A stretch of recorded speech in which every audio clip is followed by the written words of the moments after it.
আপনারা জানেন যে বাচ্চাদের প্রতি বছর একই প্রতিষ্ঠানে পড়াশোনা করে তারা ফাইনাল পরীক্ষায় উত্তীর্ণ হওয়ার পর পরবর্তী ক্লাসে আবার ভর্তি হতে হয় এবং সেই ভর্তি ফিটা অনেক বেশি। আপনারা জানেন যে বাংলাদেশের অধিকাংশ মানুষ হচ্ছে মধ্যবিত্ত বা নিম্ন মধ্যবিত্ত, আর আমরা এই প্রতি বছর বাচ্চাকে ভর্তি করতে যাইয়া আর একবার খয়রাতি হই, মানে আমরা আরও রাস্তার ফকির হয়ে যাই। আর বাচ্চার পিছনে আমরা কেন টাকা খরচ করি? কারণ বাচ্চা হচ্ছে আমাদের একটা আবেগের জায়গা। আপনি দেখবেন যারা নিম্নবিত্ত মধ্যবিত্ত নিম্ন মধ্যবিত্ত, আমরা একটা ভালো শার্ট কিনে না, ভালো একটা প্যান্ট কিনে না, পরতে পারি না, কাপড় খুলে যায়, কিন্তু তারপরও আমরা আমার বাচ্চার ড্রেসটা খুব সুন্দরভাবে কিনি। কারণ কি? ওটা আমার আবেগের জায়গা।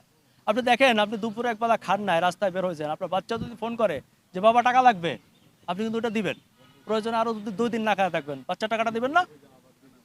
তো এই যে আমাদের একটা আবেগ, আর এই অনুভূতি, আমাদের এই আবেগকে নিয়ে খেলা করছে এক শ্রেণীর ব্যবসায়ী, এক শ্রেণীর মানুষ। তারা আমাদেরকে শোষণ করছে। আমাদের কাছ থেকে পুনর্ভর্তির ফি নামে বছরে 10,000 কোটি টাকা তারা তাদের পকেটে নিয়ে যাচ্ছে। এটির জন্য ভুক্তভোগী বাংলাদেশের কোটি কোটি মানুষ, লাখ লাখ না, কোটি কোটি মানুষ। এবং তারা নিভৃতে কাঁদে, ভাই চলতে পারি না।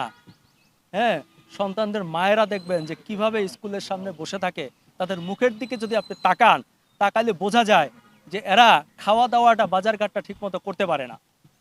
এমন পরিস্থিতিতে চলে গেছে।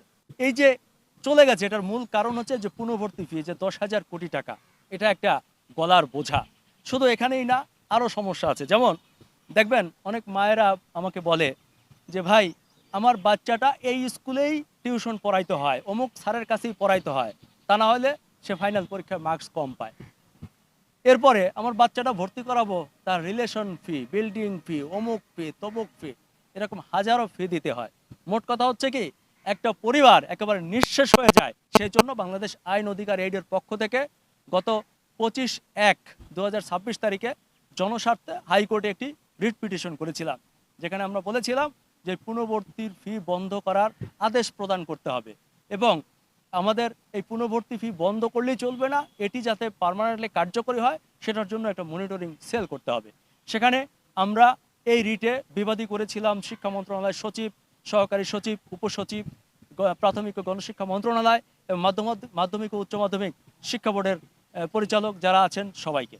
এবং এটি আমরা বিভিন্ন জায়গায় আলাপ আলোচনা করেছিলাম। আপনারা যারা সাংবাদিক ছিলেন, আপনারা আমাদের পাশে দাঁড়িয়েছিলেন, আপনারাও কথা বলেছেন এবং সবাই যার যার অবস্থান থেকে প্রতিবাদ করেছিলেন। বাংলাদেশের বিভিন্ন জায়গায় বিভিন্ন সেমিনারও হয়েছে এই বিষয়টি নিয়ে, যার ফলে এটি সরকারের দৃষ্টিগোচর হয়েছে এবং সরকার আমাদের রিটের শুনানি যখন চলছিল তার আগেই, অর্থাৎ একটি প্রজ্ঞাপন দিয়েছে, যেটি আমরা গতকালকে হাতে পেয়েছি। আজকে সেটি ডিক্লেয়ার করার জন্য আমরা কোর্টে এসেছি। আমরা কোর্টকেও জানিয়েছি যে আমরা রিটে যা চেয়েছিলাম সেটি সরকার আমাদের অলরেডি ডিক্লেয়ার করেছে। অর্থাৎ সরকার বলেছে যে এখন থেকে কোনো পুনর্ভর্তি ফি নেওয়া যাবে না। সরকার এই রিটে আরও বলেছে, এই বিজ্ঞপ্তিতে প্রজ্ঞাপনে আরও বলেছে যে কোনো অজুহাতে কিংবা নামে বেনামে অন্য কোনো নামেও পুনর্ভর্তি ফি নেওয়া যাবে না, সেটি স্পষ্ট করেছে। শুধু এখানেই থেমে থাকেনি, সরকার আরও কঠোর নির্দেশনা দিয়েছে। সেটি হচ্ছে পুনর্ভর্তি ফি কিংবা অন্য কোনো বেনামে ফি যদি নেওয়া হয়, সেটি যদি প্রমাণ হয়, তাহলে সংশ্লিষ্ট শিক্ষা প্রতিষ্ঠানের লাইসেন্স বাতিল করা হবে, প্রধান শিক্ষক সহ অন্য সংশ্লিষ্ট যারা থাকবে তাদেরকে বরখাস্ত করা হবে। আমরা এই রায়ে খুবই খুশি। আমি দেশবাসীর প্রতি কৃতজ্ঞতা জানাই।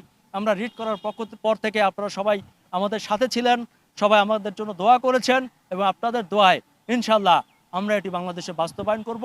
আপনারা সবাই সাথে থাকবেন।